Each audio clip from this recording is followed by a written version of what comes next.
پتھر کی خصوصیت کیا؟ پہلا درجہ جمادات پتھر، ٹھیک ہے نا. اچھا دوسرا درجہ نباتات، نباتات یعنی درخت پودا، ٹھیک ہے. تو پہلا کون ہے؟ پہلا ہے پتھر، جہاں رکھ دو رکھا رہے، جہاں بٹھا دو بیٹھ جائے. پتھر کو اگر جہاں رکھ دے یہاں رکھا رہے گا، جہاں بٹھا دے بیٹھا رہے گا، ہے نا. تو پہلا جہاں بٹھا دو بیٹھا رہے. دوسرا درخت کبھی میدان میں نظر آئے کبھی پہاڑوں پر. تو پہلا جہاں بٹھا دو بیٹھا رہے، دوسرا کبھی میدان میں کبھی پہاڑ پر، کبھی خشکی میں کبھی تری پر. میری بات توجہ فرمائیں جملے کے اوپر. تو وجود کا پہلا پتھر، دوسرا نباتات درخت. تو پہلے کو جہاں بٹھاؤ بیٹھا رہتا ہے، دوسرا کبھی پہاڑ پہ نظر آئے کبھی خشکی پر، کبھی تری میں کبھی صحرا میں کبھی میدان میں. اور تیسرا جانور خود کھاتا ہے اپنے والوں کو کھلاتا ہے.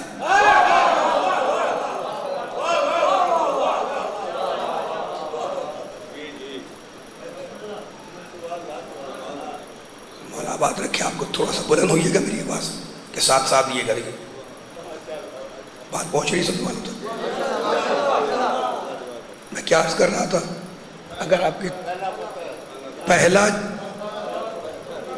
جہاں بٹھا دو بیٹھ جائے، دوسرا پہاڑ پہ نظر آتا ہے کبھی میدان میں، تیسرا جانور خود کھاتا ہے اپنے والے کو کھلاتا ہے. یعنی اگر کسی کو اقربا پروری سیکھنی ہو تو وہ تیسرے سے سیکھے. اور چوتھا ہے حیوان خود بھوک، جو تیسرا ہے حیوان، پہلا پتھر، دوسرا درخت یعنی پودا، تیسرا حیوان، اور چوتھا انسان خود بھوکا رہے دوسروں کو روٹیاں اٹھا کر بانٹ دے.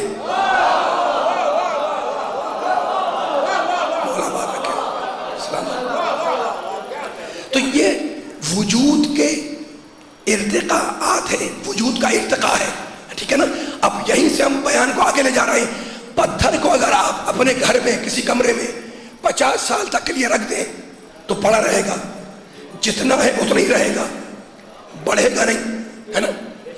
کوئی پتھر بھی آپ چھوٹا بڑا اس کو رکھ دیا آپ نے گھر میں، 2 سال کے بعد دیکھا اتنا سا ہے، اتنا ہی رہے گا. اور اب ارتقاء ہو رہا ہے، اب وجود میں ارتقاء ہو رہا ہے. اب مالک کی شان کریمی دیکھیں، ارحم الراحمین، اکرم الاکرمین، اجود الاجودین کا کرم دیکھیں. پتھر جتنا ہے اتنا رہے گا. اور اب جب ارتقاء کی منزل آئی، اب آیا نباتات کا مرحلہ، دوسرا پودا درخت. وہ بیج جو چٹکیوں میں مسل دیتے تھے، ذرا سی مٹی کھودی اسے دفنایا، تھوڑا سا پانی کا چھڑکاؤ کیا، پانی ڈالا، وہ بیج جو مٹی میں چھپا ہوا تھا ایک دن اتنا تناور درخت بنا کہ ہمیں سایہ دینے لگا. ماشاءاللہ ماشاءاللہ. میری فکر کہاں جا رہی ہے ساتھ دیجیے گا. تو پہلا جمادات پتھر بڑھتا نہیں ہے، جتنا ہے اتنا ہی رہے گا. 5 سال کے بعد آپ نے اپنا کمرہ کھول کے دیکھا وہ اس پتھر اتنا ہی تھا. لیکن نباتات میں طاقت یہ ہے کہ نباتات چھوٹی سی بیج، چھوٹی سی گٹھلی، آپ نے اس کو بویا، چند دنوں کے بعد وہ پودا بنی، اور پودا ایک دن ایک تناور درخت بن گیا، ہے نا. تو اب وہ جمادات، کوئی جملہ کہنا چاہ رہا ہوں، اب وہ جمادات کے مقابلے پر تو بڑھ گیا نا. توجہ کریں جملے کے اوپر. وہ جمادات کے مقابلے پر تو بڑھ گیا. کون؟ پودا. پودا پتھر کے مقابلے پر بڑھ گیا، اس میں نشو و نما کی صلاحیت پیدا ہو گئی. لیکن اب ذرا درخت کہے کہ ٹہل کے دکھلاؤ، اب درخت سے کہے کہ ٹہل کے دکھلاؤ، درخت ٹہل نہیں سکتا. اب تیسرا ہے جانور، جہاں چاہے چلا جائے، جہاں چاہے بیٹھ جائے. یعنی جانور جہاں چاہے چلا جاتا ہے. اب یہ نہیں پہچانتا کہ یہ جگہ اس کے بیٹھنے کی ہے بھی یا نہیں. سلامت رہے، مولا بات رکھے، مولا بات رکھے. نباتات پتھر، دیکھو میرا بیان آپ کی سماعتوں پر اتر رہا ہے. میں آہستہ آہستہ آگے بڑھ رہا ہوں. پتھر کو جہاں رکھ دو رکھا رہے، بڑھے گا نہیں. دوسرا ہے نباتات، ہے نا، اس میں اگنے کی صلاحیت. تیسرا ہے جانور جب ٹہل رہا ہے، بھاگ رہا ہے، چل رہا ہے، پھر رہا ہے نا، جہاں چاہے جا کے بیٹھ جائے، چاہے یہ نہیں پہچانتا کہ اس کی بیٹھنے کی جگہ ہے یا نہیں. اور اب چوتھا حیوان